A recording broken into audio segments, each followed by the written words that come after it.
प्यारे विद्यार्थियों, आप कैसे हो? आपका हिंदी की ऑनलाइन कक्षा में स्वागत है। आज हम विसर्ग संधि समझाएंगे।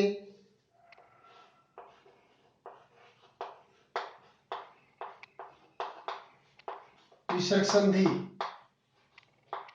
तो इससे पूर्व हमने स्वर संधि और व्यंजन संधि समझाई थी, तो मैं पूर्व ज्ञान से आपको जोड़ना चाहूंगा। संधि क्या है? संधि सम जमा धी दो शब्दों के योग से बना है। सम यहाँ उपसर्ग है और धी मूल शब्द है। तो संधि का शाब्दिक अर्थ है मेल, मित्रता, संयोग। और संधि का विलोम विग्रह या विच्छेद होता है। तो संधि की परिभाषा दो निकटवर्ती वर्णों के परस्पर मेल से होने वाला विकार या परिवर्तन को संधि कहते हैं। तो संधि तीन प्रकार की है: स्वर संधि, व्यंजन संधि और नंबर 3 विसर्ग संधि। स्वर संधि स्वर का स्वर के साथ मेल स्वर संधि कहलाता है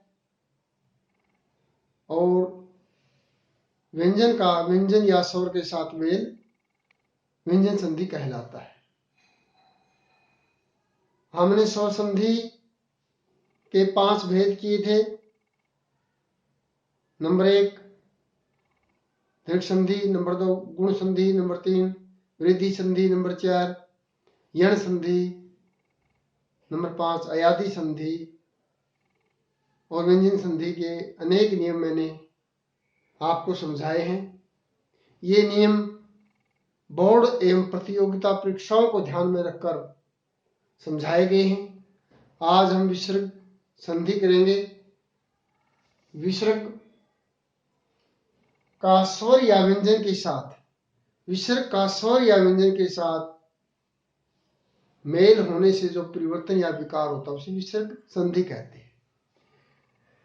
तो विसर्ग योग स्वर, विसर्ग योग व्यंजन। तो प्यारे विद्यार्थियों, हमारी हिंदी में 11 स्वर हैं और 2 अयोग वहा हैं।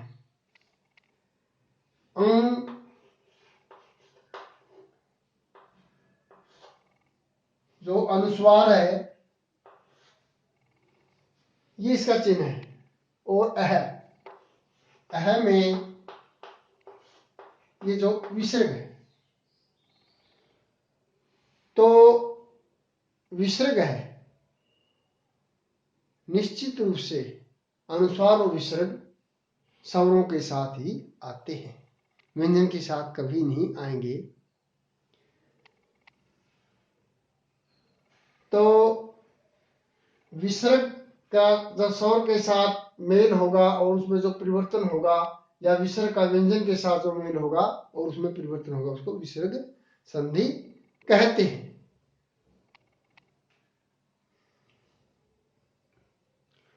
तो प्यारे विद्यार्थियों, विसर्ग संधि के जो नियम हैं उनको हम करेंगे। सबसे पहले नियम नंबर 1, स्वर कोई भी स्वर, उसके बाद विसर्ग योग च छ और दंते स से षकार दंते से जब विसर्ग से पूर्व विसर्ग ये विसर्ग है। इससे पूर्व कोई स्वर हो, 11 स्वर है, ए आ ई उ री ए ऐ ओ औ, ये जो 11 स्वर है इनमें से कोई भी स्वर हो, विसर्ग से पहले कोई भी स्वर हो और विसर्ग के बाद च छ श, च छ श, ये तालव्य है। तालव्य अघोष, क्या है? तालव्य अघोष वर्ण है, अघोष और घोष। स्वर तंत्रियों में उच्चारण करते समय स्वर तंत्रियां हमारे या कंठ में है। उच्चारण करते समय स्वर तंत्रियों में जब कंपन होता है तो घोष या सघोष ध्वनि उत्पन्न होती है। और किसी वर्ण का उच्चारण करते समय जब स्वर तंत्रियों में कोई कंपन नहीं होता तो अघोष ध्वनि उत्पन्न होती है। तो अघोष वर्ण कौन से हैं? प्रत्येक वर्ग का पहला दूसरा, 5 वर्ग है, क वर्ग, च वर्ग, ट वर्ग, त वर्ग, प वर्ग।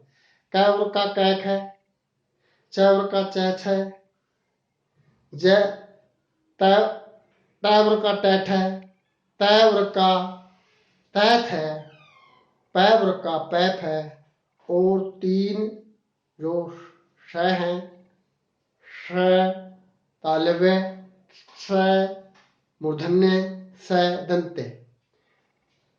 ये 13 व्यंजन है ये अघोष है। और इसके अलावा जो अन्य हैं प्रत्येक वर्ग का तीसरा, चौथा, 5वां, सभी स्वर य र ल व है, ये घोष ध्वनियां हैं या सघोष ध्वनियां हैं। तो प्यारे विद्यार्थियों, नियम नंबर 1 में जब विसर्ग से पहले कोई भी स्वर हो, 11 स्वरों में से कोई भी स्वर हो, और विसर्ग के बाद च छ श, इनका उच्चारण स्थान तीनों का तालव्य है और अघोष वर्ण है। हो तो विसर्ग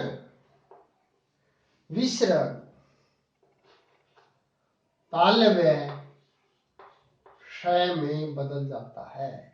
विसर्ग तालव्य षकार में बदल जाता है। षकार स्वरहित तालव्य षकार में बदल जाता है। इसके हम उदाहरण लेते हैं।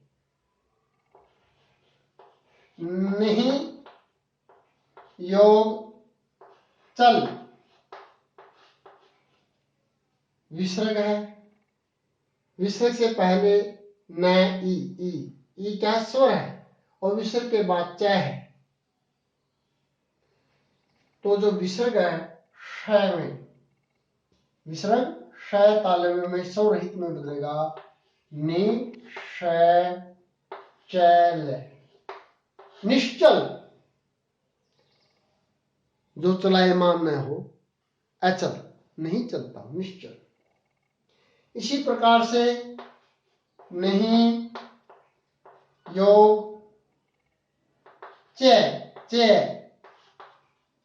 तो जो विसर्ग है, विसर्ग से पूरा ई है, तो विसर्ग से आगे क्या है? च, तो च है तो श में बदलेगा विसर्ग।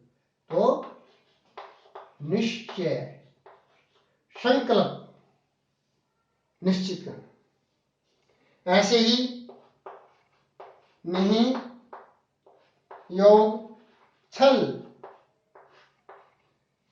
तो विसर्ग से पूरा ई है, स्वर है, और विसर्ग के बाद छ है, तो विसर्ग श में, श तालव्य में स्वर रहित श में निश्चल, निश्चल का अर्थ है छल रहित। ऐसे ही प्रिय विद्यार्थियों, आ योग चलिए, विसर्ग से पूर्व स्वर है, आगे च है तो आश्चर्य,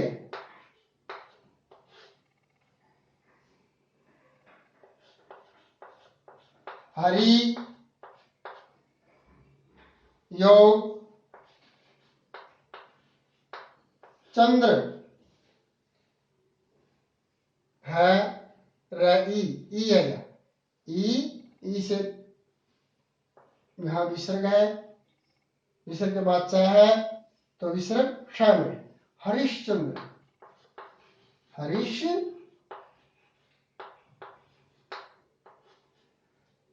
चंद्र। ऐसे ही नहीं योग श्वास, श तो दंत से आई है तो नी विसर्ग का श तालव्य और फिर श वास, नहीं निश्वास, इन सांस को बाहर छोड़ना। इसको हम ऐसे भी लिख सकते हैं, नहीं जो सैव है, श्वास, नहीं श्वास, निश्वास या नहीं श्वास।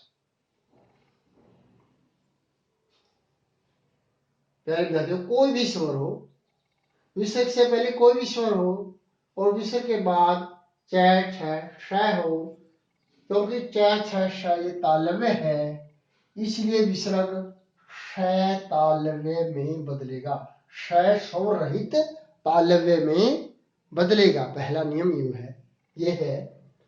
तो यहां देखिए विसर्ग से पूर्व ई है न ई, और विसर्ग के बाद च है तो विसर्ग श में बदलेगा, निश्चल, निश्चय, छ है तो निश्चल, आश्चर्य, अरि अरि चंद्र हरिश्चंद्र, नहीं श्वास, निश्वास, नहीं श्वास। हम इसको ऐसे भी लिख सकते हैं।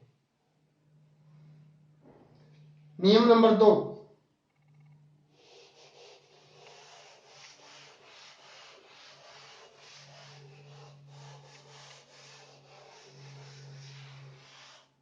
प्यारे विद्यार्थियों, विसर्ग से पहले कोई भी स्वर हो और विसर्ग के बाद ट ठ श, ये मूर्धन्य श है, ये मूर्धन्य श, शकार मूर्धन्य है, हो तो विसर्ग मूर्धन्य श में, स्वर रहित मूर्धन्य श में बदलेगा।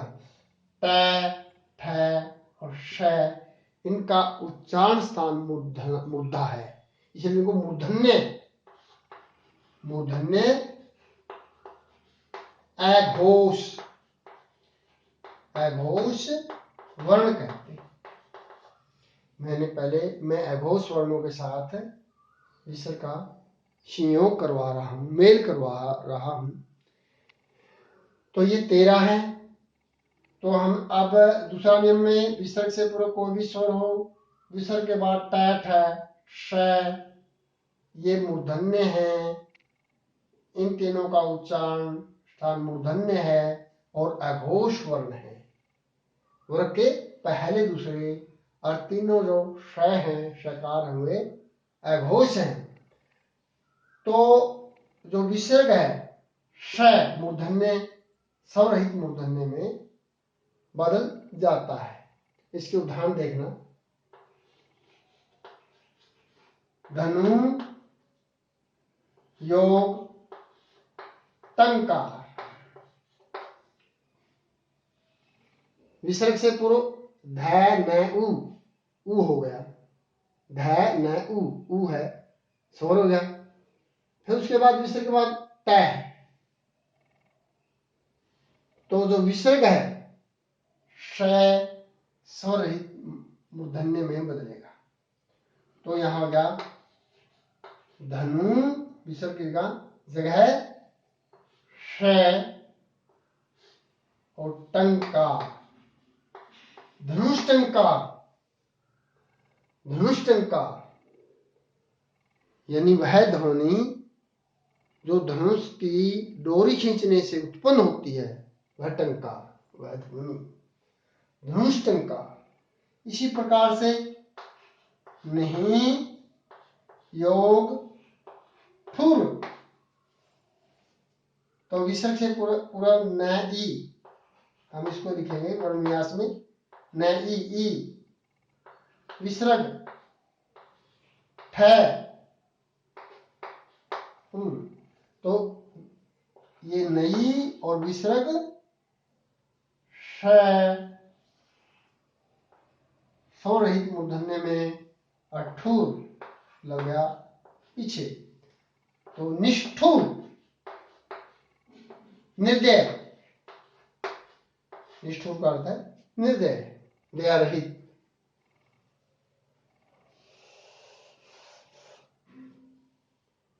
ऐसे ही प्रिय विद्यार्थियों, चतुः योग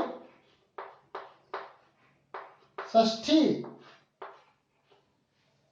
विसर्ग से पूर्व चय त उ है, स्वर हो गया और विसर्ग के बाद श आने से जो हमारा विसर्ग है श, मूर्धन्य स्वर रहित में बदल गया, और चतुष्षष्ठी, चतुष्षष्ठी, चतुष्षष्ठी, ये विद्यार्थी हमारा दूसरा नियम है। कोई भी स्वर हो, विसर्ग से पहले कोई भी स्वर हो, और विसर्ग के बाद ट ठ श, ये तीनों मूर्धन्य हैं, इसलिए विसर्ग मूर्धन्य श में, स्वर रहित मूर्धन्य श में बदलेगा। इनका उच्चारण मूर्धा से होता है, इसलिए मूर्धन्य कहते हैं। नियम नंबर 3,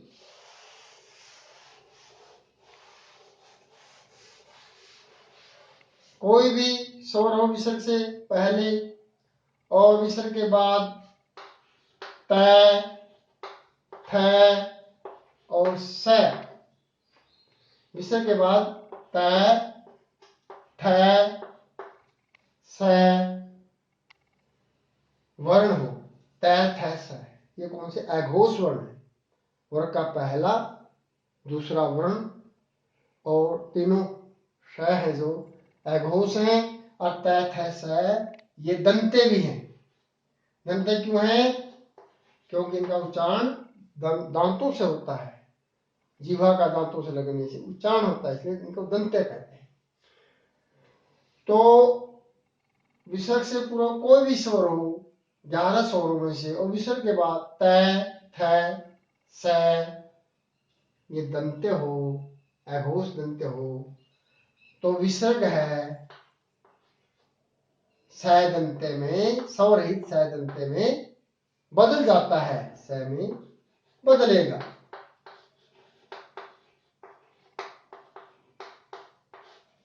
प्यारे विद्यार्थियों, विसर्ग से पहले कोई भी स्वर हो, अविसर्ग के बाद त, थ, स दंत अघोष वर्ण हो, तो विसर्ग दंत स्वर रहित स में बदलेगा। अब हम इसके उदाहरण देते हैं। नहीं योग तेज, विसर्ग से पहले स्वर है ई और बाद में त है, तो विसर्ग दंत स्वर रहित स में बदल गया, निस्तेज, तेज रहित, नी जमा तार,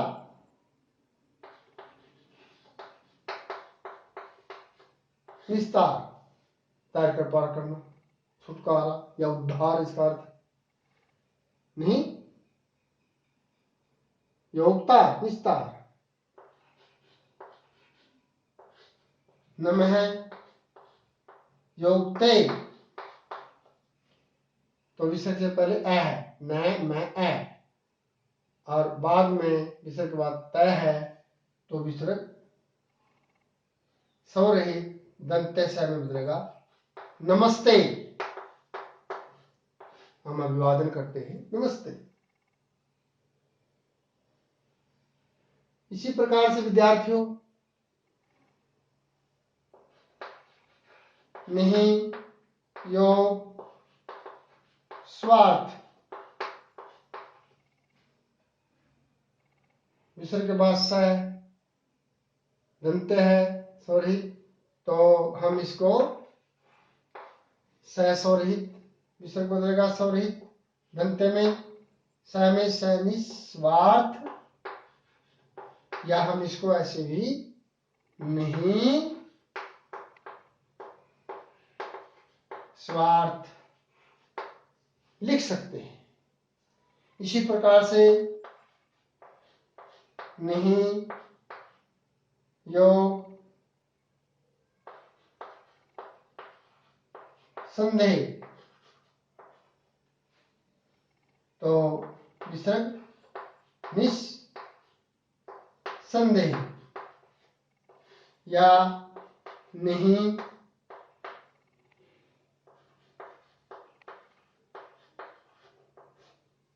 संदेह। ऐसे ही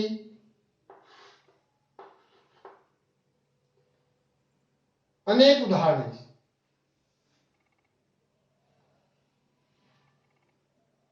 तो प्यारे विद्यार्थियों, आपकी सुविधा को ध्यान में रखते हुए मैं, ताकि आपकी रुचि बनी रहे,